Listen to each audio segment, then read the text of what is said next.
सामने वाले के मन के अंदर में कौन से थॉट इमेजेस चल रहे हैं, वो क्या सोच रहा है, उसको भी नहीं दिख रहा है लेकिन आपको दिख रहा है।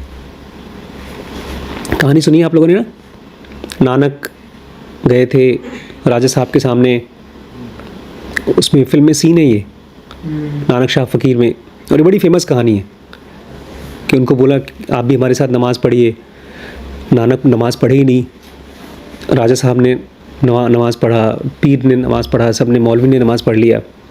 नानक बोलते हैं तुम तो, वो बोलता है तुम नमाज़ नहीं पढ़ रहे थे, नानक बोलते हैं तुम लोग नमाज़ नहीं पढ़ रहे थे, तुम अपना वहीं कोई घोड़ा देख रहे थे, तुम अपने घर के बारे में सोच रहे थे। और एकदम दोनों शॉट कुछ बोले नहीं वहाँ, क्योंकि सचमुच में जो वो सोच रहे थे वो नानक को दिख गया।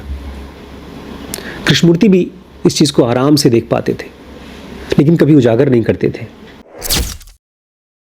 नमस्कार दोस्तों, स्वागत है आपका इस सीरीज़ में जिसको हम कहते हैं पतंजलि योग सूत्र। और इसमें हम लोग आज जिस सूत्र को लेने वाले हैं उसका नाम है टेलीपैथी टेलीकॉग्निशन। ये एक ऐसा पावर है जो हर एक इंसान चाहेगा, लेकिन हमने ज़रूगा में पढ़ा है किस तरह से ये सारी की सारी पावर्स स्पिरिचुअल रास्ते के बीच में ब्लॉक है। एक छोटा सा बच्चा जो एकदम छोटा होता है, जो चल फिर नहीं पाता, वो अगर घर में अकेला है तो उसके लिए घर खतरा है। एक बच्चा जैसे श्रीश का या देवांश की उम्र का बच्चा, उसके लिए मोटरसाइकिल बहुत ख़तरनाक चीज़ है। इसलिए नहीं क्योंकि मोटरसाइकिल बॉम्ब है, वो एक नॉर्मल चीज़ है। और एक बच्चा जैसे श्रीश कल पूछ रहे थे कि मैं अपने हार्मोन्स को कैसे कंट्रोल करूं, सबसे ख़तरनाक जगह है हार्मोन्स जो काम करते हैं वो बाइक राइडिंग पर करते हैं। मैं देखता हूँ आए दिन जब भी हम लोग ऑफिसर्स कॉलोनी में जाते हैं तो खूब ज़ोर से मोटरसाइकिल चलाते हैं, गाड़ियाँ चलाते हैं बच्चे, वो हार्मोन्स है। जैसे जैसे हमारे पास पावर्स आती जाती हैं जो हमारे पास पहले नहीं थी, छोटे बच्चे के पास पहले मोटरसाइकिल नहीं थी, अब पावर है। एक बहुत ख़तरनाक पावर हमारे पास है झूठ बोलने की, और उससे हम लोगों को लगता है कि हम दूसरों का नुकसान कर रहे हैं, बट धीरे धीरे हमारी अपनी खुद की लाइफ बिखरती जाती है। कल ही शायद शीश पूछ रहे थे कि मैं ऐसा क्यों होता है कि कुछ सोचता हूँ बाद में उसको कर नहीं पाता हूँ। आप भी पूछते हैं अनुज कि मैं प्लान करता हूँ कि मैं 2 दिन में आ जाऊँगा लेकिन आता हूँ 4 दिन में। वो इसलिए क्योंकि हमारा माइंड ऑलरेडी डिसइंटीग्रेटेड है, बिखरा हुआ है। एक पार्ट है जो सेक्सुअलिटी चाहता है, एक पार्ट है जिसको म्यूज़िक एंजॉय करना है, और बहुत छोटा सा पार्ट है जो बुद्धि है, इंटेलिजेंस है। और उसमें भी हम अपने इंटेलिजेंस को भी और तोड़ देते हैं जब हम झूठ का सहारा लेते हैं किसी चीज़ को पाने के लिए, किसी कर्म के फल को पाने के लिए, किसी प्लेजर को जीने के लिए। इसीलिए मैं बहुत सीरियस हो गया आज की क्लास के पहले, क्योंकि ज़रूगा में शुरू में ही हमने पढ़ा कि आपके माइंड को इंटीग्रेट करने के लिए 5 यम और 5 नियम चाहिए, और उसमें से एक यम है ट्रूथ टू ऑल बीइंग। अब ये कोई कसम वाली चीज़ नहीं है, आप कभी भी कसम खा करके सच नहीं बोल सकते, क्योंकि सच उदय होता है। कृष्णमूर्ति बोलते हैं जब आपको दिखता है तब आप रिस्पॉन्ड करते हो, तब आप करते हो। और आपको दिख रहा है प्लेजर, पहले नहीं था। बचपन में तो किचन में छुप छुप के खाना निकाल के खाना पड़ता था, तो अपनी मर्ज़ी से खाना खाने का भी पावर नहीं था, इसलिए घरों में सबसे ज़्यादा बच्चे चोरी करते हैं। कोई फल निकाल दिया, कोई चिप्स निकाल लिया, और इसी प्रोसेस में आपकी ज़िंदगी भर की एक ऐसी पर्सनालिटी बन जाती है जो डबल पर्सनालिटी हो जाता है। एक तो दिखाने वाला होता है, खुश करने वाला, जिसको हम लोग अभी पढ़ रहे थे, पीपल प्लीज़र, और वो लाइफ में भी बहुत आगे नहीं बढ़ पाता, क्योंकि वो एक तरफ दूसरों को प्लीज़ करता है और दूसरी तरफ खुद को। जब हम कोई ऐसी हरकत करते हैं जो माँ बाप के सामने नहीं कर पाते या सोसाइटी के सामने नहीं कर पाते हैं, अकेले में कर पाते हैं, तो हम अपने आप को ही तो प्लीज़ कर रहे हैं। जब प्लेजर दे रहे हैं तो प्लीज़ ही तो कर रहे हैं। और ज़नुगा बात करती है ट्रूथ टू ऑल बीइंग।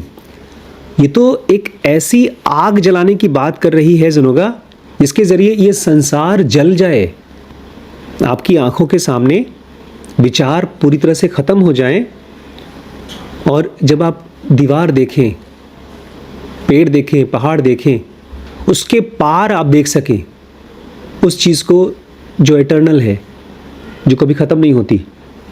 क्यों विचार ख़त्म हो जाएं? क्योंकि विचार इन सारी बातों को आपको झुठला देगी। वो कहेगा ऐसा बकवास है। ज़िंदगी का सच यही है, मौज करो, एंजॉय करो, क्योंकि ज़िंदगी तो वैसे भी ख़त्म होने वाली है। लेकिन ज़नुगा जैसी किताबें, पतंजलि योग सूत्र जैसे लोग बोलते हैं कि नहीं, एक ऐसा ट्रूथ है जिसके पार जा सकते हैं, और उसी ट्रूथ के रास्ते में आपको कुछ पावर्स मिलेंगी। वो पावर्स एक साइन है, केवल एक साइन। जैसे आज हमारे घर में सबसे लंबे चौड़े वैभव थे, अब दिवांश हो गए। आपकी हाइट इनसे बड़ी हो गई ना, चौड़ाई तो बढ़ी गई। तो वो चौड़ाई कोई पॉजिटिव चीज़ नहीं है, वो केवल एक साइन है कि आपकी उम्र बढ़ गई है, बस, और कुछ नहीं। अगर आपने अपनी पावर को, अपनी हाइट को, अपनी हेल्थ को यूज़ करने की कोशिश की कहीं ऐसी जगह पर जहाँ बाकी लोग इम्प्रेस हो सके या आपका दबदबा निकल सके, तो नुकसान ही करेगा। आज का सूत्र है, through concentrated meditation the thought images in the minds of other people become apparent. जब आप कॉन्सेंट्रेटेड मेडिटेशन कर पाएंगे, मतलब आप जब अपने थॉट से फ्री हो पाएंगे। कॉन्सेंट्रेटेड मतलब आप विचारों से बिल्कुल बहुत दोस्ती नहीं होगी आपकी, आप विचारों के प्रति समभाव रख पाएंगे। कोई विचार ना आपके लिए अच्छा होगा ना ख़राब होगा, क्योंकि हमारे ज़्यादातर प्लेजर्स पहले मन में आते हैं। मुझे 100% गारंटी है, जब गरिमा घूमने गई अपने दोस्तों के साथ में, तो उस एक्चुअल प्लेजर के पहले वो प्लेजर कहाँ चला होगा? विचारों में। कितना मज़ा आएगा। वो क्रेविंग, प्लेजर की क्रेविंग पहले मन के अंदर चलती है। इसलिए कह रहे हैं through concentrated meditation. Concentrated meditation मतलब जब आपके विचार आपकी अवेयरनेस के सामने एकदम फीके पड़ जाते हैं, जैसे गर्मी के सामने भाप सूख जाता है, वैसे उमस होती है। सर्दी में खूब उमस होती है, हम ज़रा सा फूंकते हैं हवा में तो मुंह में से पानी निकलता है, क्योंकि उस समय ढेर सारा लैक ऑफ सन होता है, सूरज कम होता है। और हमारे अंदर में सूरज क्या है? अवेयरनेस। जब आप कॉन्सेंट्रेटेड मेडिटेशन की लाइफ को जी पाएंगे 24 घंटे, तब आपके लिए thought images in the minds of other people becomes apparent. सामने वाले के मन के अंदर में कौन से थॉट इमेजेस चल रहे हैं, वो क्या सोच रहा है, उसको भी नहीं दिख रहा है, लेकिन आपको दिख रहा है। कहानी सुनी आप लोगों ने ना, नानक गए थे राजा साहब के सामने, उसमें फिल्म में सीन है ये, नानक शाह फ़कीर में, और ये बड़ी फेमस कहानी है कि उनको बोला कि आप भी हमारे साथ नमाज़ पढ़िए। नानक नमाज़ पढ़े ही नहीं, राजा साहब ने नमाज़ पढ़ा, पीर ने नमाज़ पढ़ा, सब ने, मौलवी ने नमाज़ पढ़ लिया। नानक बोलते हैं तुम तो, वो बोलता है तुम नमाज़ नहीं पढ़ रहे थे, नानक बोलते हैं तुम लोग नमाज़ नहीं पढ़ रहे थे, तुम अपना वहीं कोई घोड़ा देख रहे थे, तुम अपने घर के बारे में सोच रहे थे। और एकदम दोनों शॉट कुछ बोले नहीं वहाँ, क्योंकि सचमुच में जो वो सोच रहे थे वो नानक को दिख गया। कृष्णमूर्ति भी इस चीज़ को आराम से देख पाते थे, लेकिन कभी उजागर नहीं करते थे। जैसे ये लाइन है, ये तो जैसे ई सेंटर को बड़ी फैसिनेट करेगी, क्योंकि हम तो अपने थॉट्स को नहीं देख। इसीलिए मैंने कहा कि इस क्लास में ऐसे लोगों को नहीं बैठना चाहिए जो लोग पावर से डरते नहीं हैं, जिनका ई सेंटर उनके कंट्रोल में नहीं है।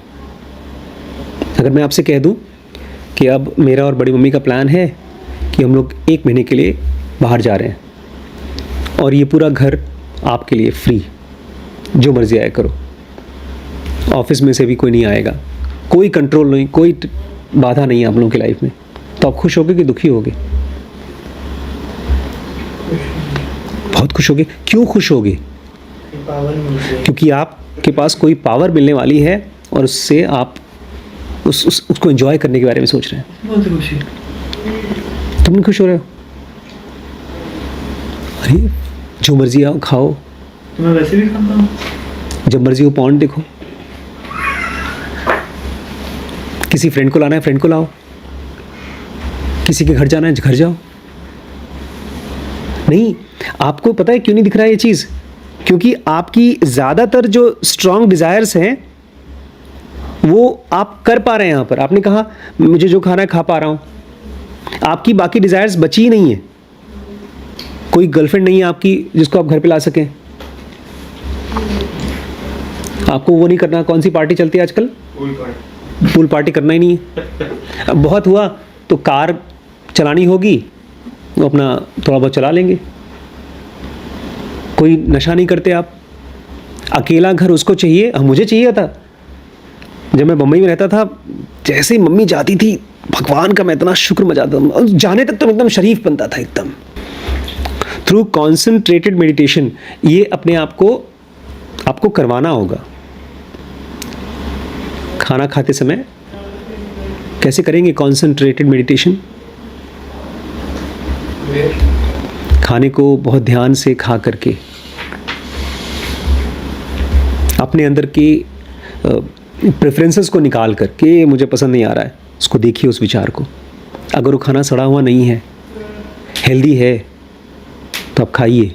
इसलिए भिक्षा का जो कल्चर है वो इसलिए नहीं ताकि आप एक साधु आलसी बन जाए, वो अपने अंदर का प्रेफरेंस को देख सके। जब वो भिक्षा मांगता है और उसको भिक्षा में कोई ऐसा खाना मिलता है जो उसको पसंद नहीं आ रहा है, तो उसके अंदर अगर कोई मन बचा हुआ है तो दिख जाए। एक बात समझो बेटा, आप जब भिक्षा मांगते हैं तो आप खाना मांगते हैं, वेज या नॉन वेज नहीं मांगते। लेकिन जब हम ऐसा सवाल पूछते हैं तो हमारा मन निकल के आ रहा है। आप खाते हैं नॉन वेज? मैं नहीं खाता। सुनो, मैं नहीं खाता, इसलिए जब मैं भिक्षा मांगूंगा और कोई नॉनवेज दे रहा है तो मैं वहाँ को अवॉइड कर दूंगा, क्योंकि मेरे लिए बड़ा मुश्किल है नॉनवेज खाना। लेकिन हो सकता है अगर भूख से मर रहा हूँ तो क्या पता खा ही लूँ। प्रेफरेंसेस अगर हैं तो सबसे वल्नरेबल मोमेंट पे वो दिखाई देंगे, और तभी दिखाई देंगे जब हम उसको देखना चाहते हैं। क्योंकि इस चीज़ को बुद्ध ने अलाउ कर दिया था कि तुम ऐसा मत करो कि कोई नॉनवेज दे रहा है तो मैं ये नॉनवेज नहीं खाऊंगा, हमारे गुरुजी ने मना किया है। क्योंकि उस समय इतने ढेर सारे भिक्षु थे और इतने ढेर सारे लोग उनको भिक्षा देने के लिए रेडी थे कि अच्छा अच्छा खाना मिलता था, उन्हें बुला बुला के उनको स्वागत किया जाता था। बुद्ध को तो बहुत बार बुलाया गया।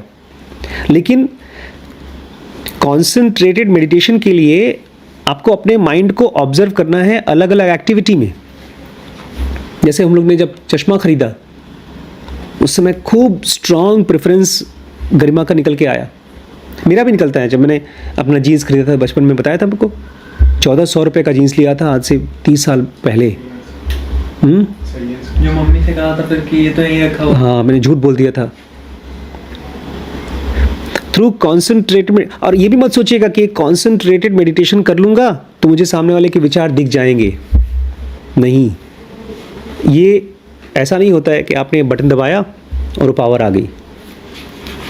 जब पावर मिलेगी उस समय तो आपको याद भी नहीं रहेगा कि पावर मिलने वाली है आपको। जैसे आज हमारे घर में ढेर सारी पावर है, हम एसी चला सकते हैं, लेकिन जब एसी चलाते हैं तो पावर की याद आता है कि भैया बिजली का बिल आएगा। तो जब आप अपनी सुपर पावर्स लोगों के विचारों को देख पाएंगे तो बहुत सोच समझ के बिजली, बहुत सोच समझ के खर्च करते हैं। ये समझ लीजिएगा, एक बहुत ख़ास टाइप की बिजली बना रहे हैं आप, जब आपके अंदर में स्पिरिचुअल पावर्स आ रहे हैं। बहुत सेलेक्टेड जगहों पे यूज़ करना है आपको। इसलिए जीसस कहा करते थे अक्सर अपनी प्रार्थनाओं में कि भगवान मुझे ऐसी कंडीशन में मत डालना जहाँ पर मुझे दुविधा हो जाए, कि मैं चूज़ करने में मजबूर हो जाऊँ कि ये सही है कि वो गलत है। जैसे मेरे लिए आजकल बड़ी मुश्किल है कि मैं क्या करूं, मैं अमित के पास जाऊं कि नहीं जाऊं, मेरा अपना काम चल रहा है, ये दुविधा है। जब दो चीज़ें एक जैसी लगती हैं, इक्वल इंपॉर्टेंट लगती हैं, तो दुविधा है। जैसे इनके लिए दुविधा नहीं है, मैं तो फिल्म मेकर हुई, कल एग्ज़ाम है, लेकिन आज अगर मुझे एग्ज़ाम के बारे में नहीं पढ़ना तो कोई टेंशन नहीं, कोई दुविधा नहीं है।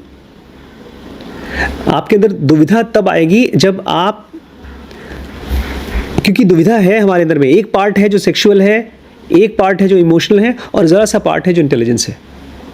और आप चल रहे हैं स्पिरिचुअल रास्ते पे, आई सेंटर को बढ़ाने की कोशिश कर रहे हैं। जैसे से आई सेंटर बढ़ेगा, ये दोनों सेंटर्स रिवोल्ट करेंगे। उसका परमेश्वर जी भारी है, तो खींच लाता है कभी कभी। हाँ,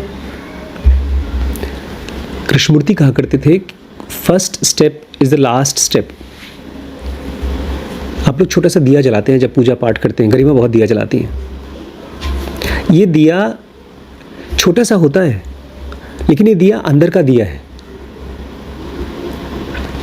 बहुत गहरे में हमारी अवेयरनेस को, जो छोटा सा टॉर्च जैसा अवेयरनेस है, मैं सोच रहा था कि आखिर भगवान ने अवेयरनेस क्यों दिया, जबकि हम लोग अभी पढ़ रहे थे कि नींद और ध्यान दोनों में अवेयरनेस नहीं होती, शरीर का अवेयरनेस नहीं होता। अवेयरनेस समझते हो ना, होश, हाँ होश। तो दिया क्यों भगवान ने? क्योंकि उसके अंदर में भी बहुत इंपॉर्टेंट क्वालिटीज़ हैं। इस शरीर को जिंदा रहने के लिए अवेयरनेस चाहिए। जैसे आपको कड़वा पता चलता है, ऐसे ही आपको चीज़ों के बारे में सही गलत पता चलता है। हाँ, एक तरफ हमारी सेक्सुअलिटी बहुत मजबूत है, लेकिन हमारे पास इंटेलिजेंस की अलग ताकत है। जो आदमी उस ताकत को रियलाइज करेगा, वो कॉन्सेंट्रेटेड मेडिटेशन करना चाहेगा। देखिए, हमारा एक तो शरीर है और एक हमारा शरीर को बनाने वाला सॉफ्टवेयर मान लीजिए, मन, जो बार बार शरीर को बनाएगा और हर बार किसी न किसी प्लेजर में अपने आप को डालेगा, मौज मस्ती में डालेगा। शुरुआत के प्लेजर बड़े आसान होते हैं, खाना और सेक्स। वो जानवर की तरह हम बिहेव करते हैं। इसलिए बुद्ध कहा करते थे, आदमी का जो शुरुआत का जन्म होता है वो जानवर की तरह होता है। धीरे धीरे अब इस बात पर आप थोड़ा सा आगे बढ़िए, क्योंकि आपने पूछा सवाल कि मैं स्पिरिचुअल ध्यान वगैरह करना चाहता हूँ, लेकिन बार बार मेरा परिवार मुझे खींच लेता है अपनी तरफ। धीरे धीरे हमारा अहंकार, हमारा मन जब समझदार होता है तो उसकी डिज़ायर्स बदलती हैं। अगर किसके पास पैसे हैं तो उसकी डिज़ायर हो जाती है पावर। जैसे जो गरिमा है, या इस समय श्रीश हैं या देवांश हैं। देवांश आजकल पढ़ाई करते हैं म्यूचुअल फ़ंड के बारे में। आज ही एक वीडियो बनाया इन्होंने म्यूचुअल फ़ंड के बारे में कि कैसे पैसा कमा सकते हैं। श्रीश ने उस दिन वीडियो बनवाया मेरे साथ कि कैसे मैं अपनी पढ़ाई को और अच्छे से कर सकूं। ये सारी की सारी मन की डिज़ायर्स हैं। अच्छा, जब और समझदार आदमी हो जाता है, जब इनसे भी नहीं फंसता, इनमें फंसता नहीं है, वो कमाता है लेकिन फंसता नहीं है, तब उसके स्पिरिचुअल डिज़ायर्स हो जाते हैं। जो आपका अभी हो रहा है, आप अभी खाना कम कर चुके हैं और ज़मीन पे सोना चाहते हैं, सोते भी हैं शायद ज़मीन पे। ये दोनों स्पिरिचुअल डिज़ायर्स हैं कि अगर मैं ऐसा कुछ करूँगा तो मेरा उद्धार होगा। ये उद्धार बड़ा ट्रिकी है, बहुत कंफ्यूजिंग है, क्योंकि हमारा आधा मन जानता है अगर परिवार की देखभाल करूँगा तो उसका उद्धार होगा, लेकिन अब स्पिरिचुअल उद्धार चाहिए। हम किसी भी काम में 100% तब तक नहीं घुस सकते जब तक वो चीज़ हमें समझ में नहीं आती। जब तक वो चीज़ हमें समझ में नहीं आती। जब हम समझने की कोशिश करते हैं तो समझता कौन है? जब हम किसी चीज़ को समझने की कोशिश करते हैं, जैसे आपने पूछा, एक सवाल पूछा, गरिमा ने सवाल पूछा ही नहीं, शीश ने सवाल पूछा। जब हम किसी से कोई चीज़ डिस्कस करते हैं, सवाल पूछते हैं, तो पूछता कौन है? आई सेंटर, मतलब हमारा मन पूछता है, और उसी मन को हम ख़त्म करना चाहते हैं। जब मन ही सवाल पूछ रहा है तो मन अपने आप को ख़त्म कैसे करेगा?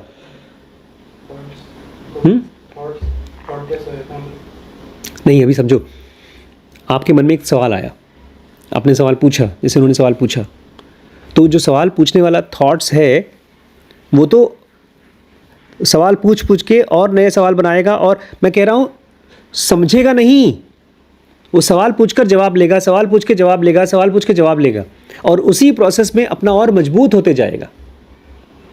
जैसे उन्होंने कल पूछा श्रवण ने कि सर स्पिरिचुअल बात केवल रात को आधे घंटे चलती है, 1 घंटे चलती है, अगर 24 घंटे हम इस चीज़ को कर सकें तो हम जल्दी ध्यान कर पाएंगे।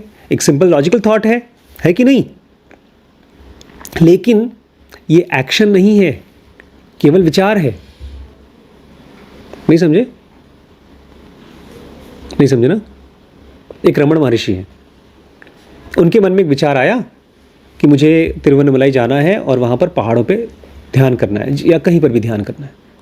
वो विचार नहीं बना, वो एक्शन बन गया। उनके घर में थोड़ा सा फीस का पैसा था, उन्होंने उठाया, चले गए, वहाँ पहुँचे, जो बाकी बचा पैसा था पानी में फेंक दिया। अभी हम ऐसा नहीं कर पाएंगे क्योंकि हमारे ही मन में विभाजन है।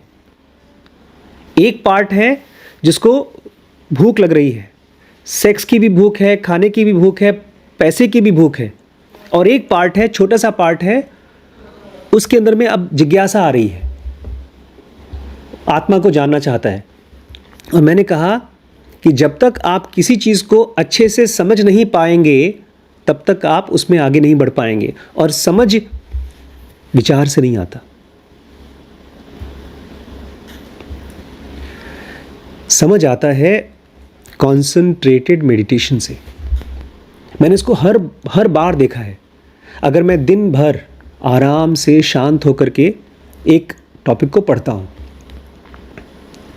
अभी विचार ही हैं, लेकिन आराम से शांत होकर के एक टॉपिक को पढ़ता हूँ, तो मैं शाम को बहुत अच्छे एग्जाम्पल निकाल पाता हूँ, बहुत अच्छे वीडियो बना पाता हूँ, क्योंकि सुबह ढेर सारे विचारों का भीड़ नहीं था, मैं आराम से था। और वहीं ऑफिस का भी काम किया, अल्ट्रासाउंड भी किया, कहीं बाहर भी चले गए, गाड़ी से चल के आ रहे हैं, थक गए हैं, विचारों का भीड़ है, और फिर मैं बुक पढ़ रहा हूँ तो केवल एक सेंटेंस पढ़ा, ट्रांसलेशन दिया, सेंटेंस पढ़ा, ट्रांसलेशन दिया। ये केवल विचारों का ट्रांसलेशन है। कॉन्संट्रेटेड मेडिटेशन मतलब आपका मन शांत होकर के दुनिया को देखना चाहता है। ये जो मैं स्लीप की बुक बना रहा हूँ, वीडियोस, ये बहुत मुश्किल बुक है। जब मुझे अपने भाई को, जो सुनता बोलता नहीं है, उसे कोई स्पिरिचुअल कॉन्सेप्ट पढ़ाना होता है, हमने अभी कुछ दिन पहले कॉन्सेप्ट बनाया था उस बुक में से, एल्केमी में से। इतनी मुश्किल कॉन्सेप्ट थी, आप लोगों को भूल गया होगा। एक आदमी पहाड़ पे जा रहा है पहली बार। अब इस चीज़ को मुझे अपने भाई को बताना होगा तो बहुत मेहनत करनी होगी, और उस मेहनत के लिए मुझे क्या चाहिए? विचारों की भीड़ नहीं चाहिए, पीसफुल होना चाहिए। अगर मैं आपकी जगह अपने भाई को सजेशन देता कि भाई किसी लेडीज़ को कमेंट नहीं करना चाहिए, तो मैं एक बार तो ठीक है बता दिया, लेकिन जब मैं पीसफुल होता तो अलग तरीके से शेयर कर पाता। शायद मैं ऐसे पूछता, भाई ये क्या होता है, मतलब कि ये भी सेक्सुअलिटी होती है क्या? अभी वो नहीं सुन पाएगा, बिकॉज जब आप उसको बोलते हैं भाई तुमने जो किया है वो सेक्सुअलिटी है, तो उसको लगता है तुम्हारा घमंड मुझे नीचा दिखाने की कोशिश कर रहा है। आपने वो शायद स्टोरी नहीं पढ़ी होगी, कामसूत्र बहुत फेमस किताब है, लेकिन उस किताब में मुझे याद नहीं है वो हस्बैंड है कि वाइफ है, वो जब एनलाइटेंड हो गई, उसने सेक्सुअलिटी को यूज़ किया अपने हस्बैंड को सेक्सुअलिटी की आदत से निकालने के लिए। वो स्पिरिचुअल बुक है। तो मेरा कहना ये है कि कॉन्संट्रेटेड मेडिटेशन मतलब शांत रह पाना, विचारों से दूर रह पाना, विचारों से लड़ाई नहीं करना, ये एक बहुत वैल्यूबल क्वालिटी है। और उसी से आपको चीज़ें समझ में आएंगी। अभी भी जो हम सेक्सुअलिटी में फंसे हैं, पावर में फंसे हैं, और वो भी फंसे हैं, ऐसा नहीं कि उसको कर पा रहे हैं, पैसा भी कमा नहीं पा रहे हैं, कोई गर्लफ्रेंड बन भी नहीं रही है, सक्सेस भी नहीं मिल रही है। क्यों फंसे हैं? क्योंकि वो भी समझ में नहीं आ रहा है, क्योंकि जो चीज़ समझ में नहीं आती उसमें फंसे रहते हैं।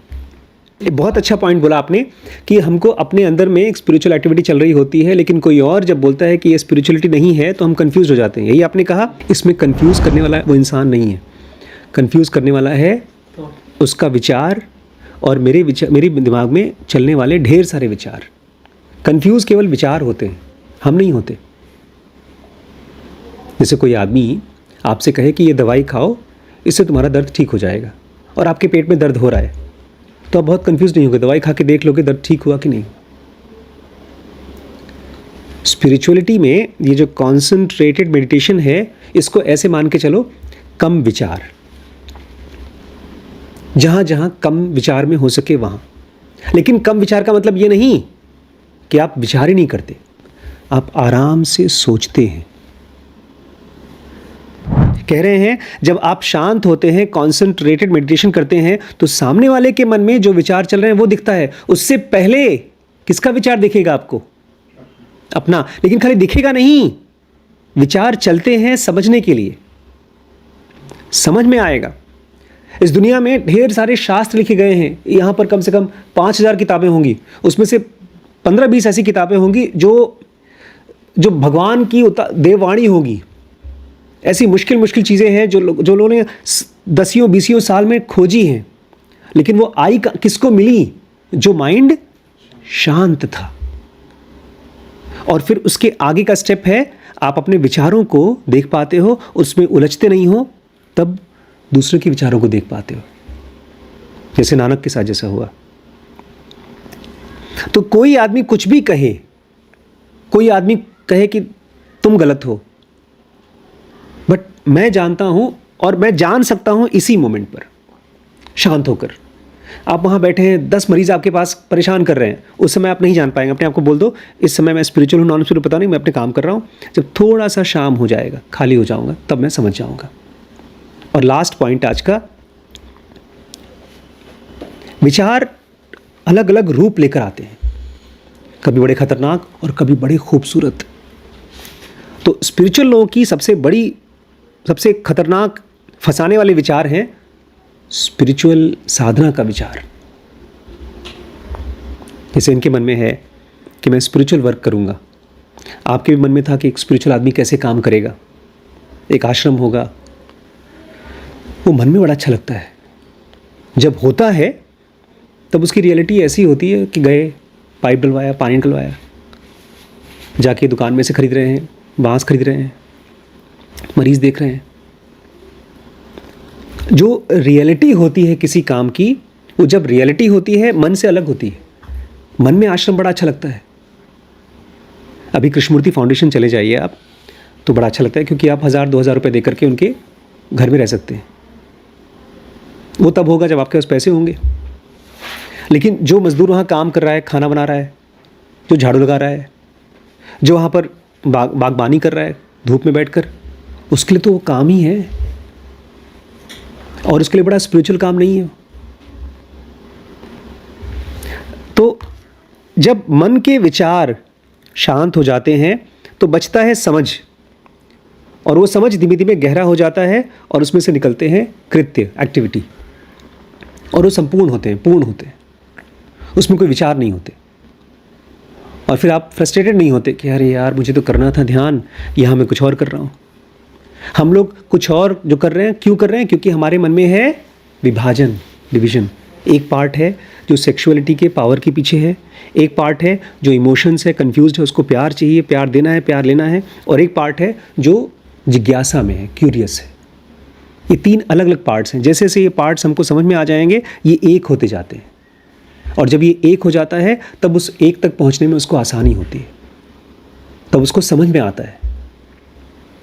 अभी ये तीनों अलग अलग जगह से मिल रहे हैं, सेक्स और पावर कहीं और से मिल रहा है, इमोशन माँ बाप दे रहे हैं या कोई दोस्त दे रहा है, उस समय मिलता है जब कोई होता नहीं। जैसे उस बच्ची को मिला, उस लड़के से मिला, उसके लिए आदमी नौकरी भी छोड़ देगा, इमोशन कहीं और से मिल रहा है, और शाम को जब आप अगर क्लास में बैठ रहे हैं या किसी से अच्छी अच्छी बातें कर रहे हैं तो आपको थोड़ा सा ज्ञान मिलता है, ज्ञान अच्छा लगता है। ये तीनों अलग अलग हैं, विभाजित हैं। उसी विभाजित खंड की वजह से ही ये बेचारी परेशान है, क्योंकि मैं जो उसको बता रहा हूँ पूल पार्टी खराब है, वो मेरे आई सेंटर से बता रहा हूँ, लेकिन इसका ई और एस सेंटर बोल रहा है वो तो अच्छा था, और हमारे इसके बीच में कोई ताल्लुक नहीं, कोई बातचीत नहीं हो रही है, क्योंकि ये हमारा मन विभाजित है। जितना हम समझना चाहेंगे अपने मन को, और समझने का मतलब विचार नहीं है, समझने का मतलब आराम से बैठना, जितना हो सके उतना आराम से मन के अंदर बैठ पाना। आप वहाँ भी काम कर रहे हैं, वहाँ पर भी आराम से अगर शांत हो पाएंगे तो ज़्यादा सीख पाएंगे, ज़्यादा समझ पाएंगे। एक मरीज़ आया आपसे लड़ रहा है, आप आराम से शांत होकर उसकी बात सुनेंगे तो आप उसको ज़्यादा हेल्प कर पाएंगे। आज एक पेशेंट आया था, उसका देखा, उसका टेस्टिस का अल्ट्रासाउंड था, उसके आसपास में बेचारा बड़ा घबराया हुआ था, पढ़ा लिखा लड़का था। 2 बार मिला, बातचीत किया। जो आपकी पीस होती है वो आपको भी हेल्प करती है, शांत करती है, और सामने वाले को भी शांत करती है। ये दुनिया में बड़ी हड़बड़ी है। जब दूसरों के विचार हमको दिख सकते हैं तो अपने क्यों नहीं दिख सकते? क्योंकि हम उसमें बहना चाहते हैं। कोई भी विचार आए, आराम से पीछे मुड़ करके ध्यान से देखें तो अपने मतलब को उजागर करेगा, वो समझ में आएगा, और वो डिज़ायर नहीं बन पाएगा, वो एक्शन बनेगा। अगर वो काम करने लायक है तो एक्शन बनेगा। हमारे प्लेजर तो एक्शन बनते ही ना। अगर मुझे पॉर्न देखना है, या किसी के ऊपर कमेंट करना है, या कहीं घूमने जाना है, या कहीं कुछ चोरी करना है, तो तुरंत एक्शन बन जाता है। तुम्हारे ध्यान वाले एक्शन क्यों नहीं बनते? वो भी एक्शन बनेंगे, पहले समझ में आए। ठीक है।